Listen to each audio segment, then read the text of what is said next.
दोस्तों, इस दुनिया में ऐसे ऐसे अजीबोगरीब रहस्य छुपे हुए हैं ना कि आप लोग हर एक रहस्य को सुनने और समझने की कोशिश करेंगे तो आपकी दिमागी स्थिति बिगड़ सकती है, क्योंकि ये रहस्य इतने ज्यादा अजीबोगरीब हैं कि इन पर विश्वास कर पाना लगभग इम्पॉसिबल है। लेकिन आप लोग विश्वास करें ना करें, ये बिल्कुल सच्चे रहस्य थे और सच्चे रहस्य ही रहेंगे। इन्हीं सच्चे रहस्यों की लिस्ट में सबसे ऊपर नाम आता है ज़ैनिटी नाम की ट्रेन का, और ये वाकया है 14 जुलाई सन 1911 का।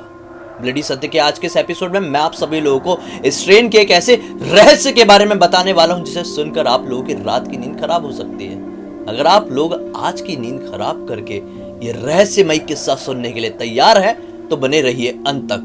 दोस्तों, ये बात है 14 जुलाई सन 1911 की। इटली के रोम शहर में एक ट्रेन का निर्माण किया जाता है जिसका नाम था ज़ैनिटी। दरअसल ज़ैनिटी नाम की कंपनी ने इस ट्रेन का निर्माण की थी। पहली बार इस ट्रेन को ट्रायल के रूप में रोम की पटरी में उतारा गया, जिसके इनाम स्वरूप 100 लोगों को चुना गया था जो कि फ्री में ट्रैवल करने वाले थे, जिनको भी अपने डेस्टिनेशन में जाना था बिल्कुल फ्री में। उन्होंने एक फॉर्म भरा था और लकी ड्रॉ में इन 100 लोगों का नाम निकला था। इस ट्रेन में प्रॉपर खाना, ब्रेकफास्ट, चाय सब कुछ तैयार था। सभी लोग बहुत खुश थे कि उन्हें फ्री में कहीं ट्रैवल करने मिल रहा है, वो भी एक ऐसी ट्रेन में जो कि काफी ज्यादा फेमस होने वाली आने के टाइम में। बनने से पहले ही उसके बारे में काफी सारी चर्चाएं हो चुकी थी। लोग खुश थे, टाइम पर ट्रेन पर पहुंच चुके थे।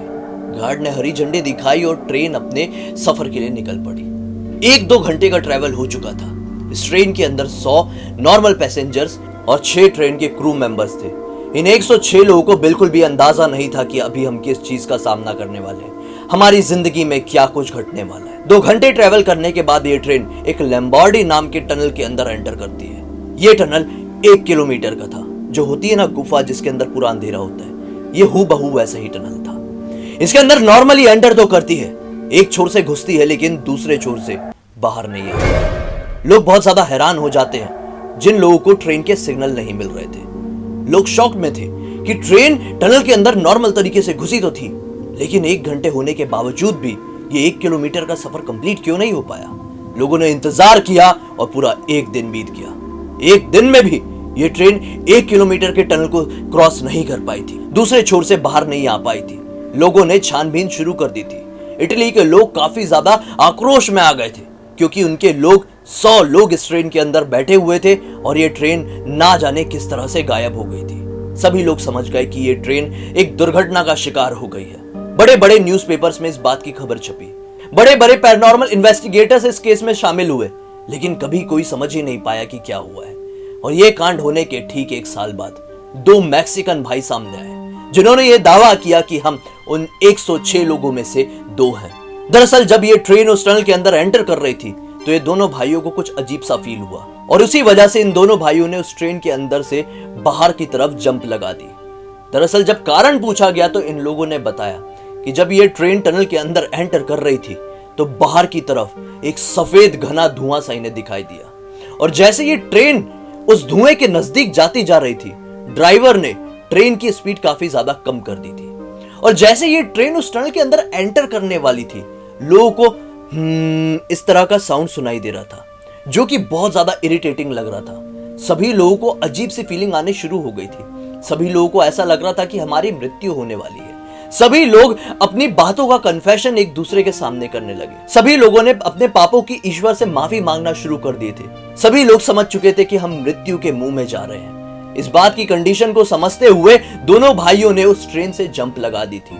जंप लगाने के बाद उन्होंने अपनी आंखों से उस ट्रेन को उस सफेद घने धुएं के अंदर एंटर करते हुए देखा। उसके बाद सदमे के कारण वो दोनों वहीं पर बेहोश हो गए। सरकार ने और डॉक्टर्स ने इनकी बातों पर बहुत ज्यादा ध्यान नहीं दिया, क्योंकि शायद ये लोग पब्लिसिटी और बस यूं ही के लिए भी ऐसा बोल सकते थे। लेकिन सरकार और डॉक्टर और पूरे इटली के लोग इस बात से बहुत ज्यादा हैरान हो गए जब एक वाकया सामने आया, और वो वाकया था सन 1840 का। दरअसल जब कुछ शोधकर्ता और इतिहासकारों ने इतिहास के पन्ने खंगाले तो उन्हें पता चला कि सन 1840 में एक मैक्सिकन मेंटल हॉस्पिटल में कुछ 104 लोग एंटर करते हैं, जो कि दिमागी स्थिति से कमजोर थे, जो कि पागल हो चुके थे। इन्हें बहुत ज्यादा चोट लगी थी। जब वहां के डॉक्टर्स ने इनसे सवाल पूछा तो इन लोगों ने कहे कि हम एक ट्रेन से आए हुए हैं और वो ट्रेन हमें नहीं मिल रही है। ये हमारा शहर नहीं है, यहाँ पर आके हमें बहुत ज्यादा अजीब लग रहा है। डॉक्टर्स ने जब उनसे थोड़ी और बातचीत की तो बातचीत में एक आदमी सामने आया जिसके पास एक मैच बॉक्स, एक माचिस थी जिसमें मैन्युफैक्चरिंग डेट सन 1907 की लिखी हुई थी। हैरान होने वाली बात यह थी कि यह 1840 चल रहा था। इस आदमी के पास 1907 में बनी हुई, यानी फ्यूचर में बनी हुई माचिस कहां से आ गई। डॉक्टर बहुत ज्यादा हैरान हुआ। इन लोगों को बोला कि मैं आप लोगों का इलाज करूंगा। इन लोगों को प्रॉपर एक रहने के लिए बड़ा सा हॉल प्रोवाइड कराया गया, बहुत बड़ा हॉल। वहां पर ये लोग रात में स्टे करने तो गए, लेकिन सुबह जब हॉस्पिटल के कर्मचारी इस हॉल में उन लोगों से मिलने गए तो पूरे की पूरे 104 लोग वहां से गायब हो चुके थे। इस बात की खबर 1840 में मैक्सिको में बहुत ज्यादा फेमस हुई थी। जब प्रेजेंट टाइम में यानी कि 1911 में इतिहासकारों ने और शोधकर्ताओं ने इस बात को समझा, 1840 के इस कांड को जाना, तो वो समझ गए कि ज़ैनिटी ट्रेन एक टाइम लूप में फंस चुकी है, जिस वजह से वो समय समय पर ट्रेवल कर रही है।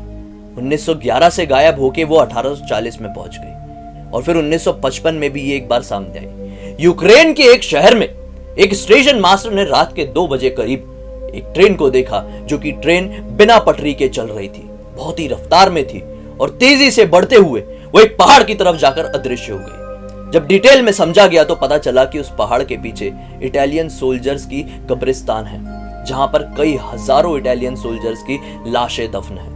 आखिर ये कैसे हुआ, कोई नहीं समझा। जब लोग उसके पास इंटरव्यू के लिए पहुंचे तो उसने उस ट्रेन का हुलिया बताया, जो हुलिया हूबहू ज़ैनिटी ट्रेन से ही मिलता जुलता है।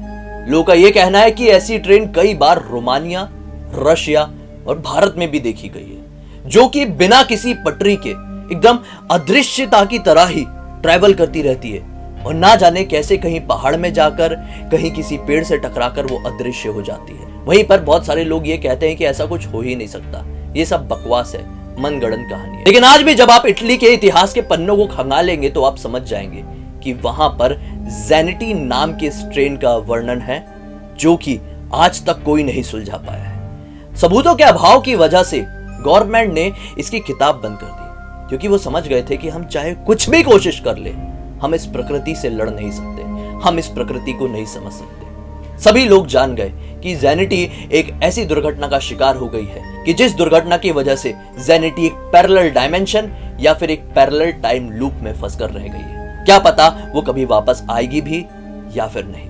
आपको क्या लगता है, अपनी राय कमेंट सेक्शन में जरूर बताइए। उम्मीद करता हूं कि आपको मेरा आज का वीडियो अच्छा लगा होगा। अच्छा लगा तो इस वीडियो को लाइक कर दीजिए, अपने दोस्तों के साथ शेयर करके उनका भी मनोरंजन कीजिए। आपके वजह से उन लोगों को भी अच्छी जानकारी मिलेगी। मुझे पहली बार देख रहे हैं तो चैनल को सब्सक्राइब करके बेल आइकन दबा के ऑल के ऑप्शन में क्लिक करना, क्योंकि इसी तरह के हैरान कर देने वाले अनोखे वीडियो आप लोगों के सामने रेगुलरली लेके आते रहता हूँ। इनसा की लिंक इस वीडियो के डिस्क्रिप्शन बॉक्स में मिलेगी, मेरी क्लिक करके डायरेक्टली वहां पर पहुंच जाना। चलिए कल फिर से कमाल की जानकारी साथ आप लोगों के सामने जाहिर हो जाएंगे। तब तक के लिए बहुत बहुत धन्यवाद। आपका दिन शुभ हो।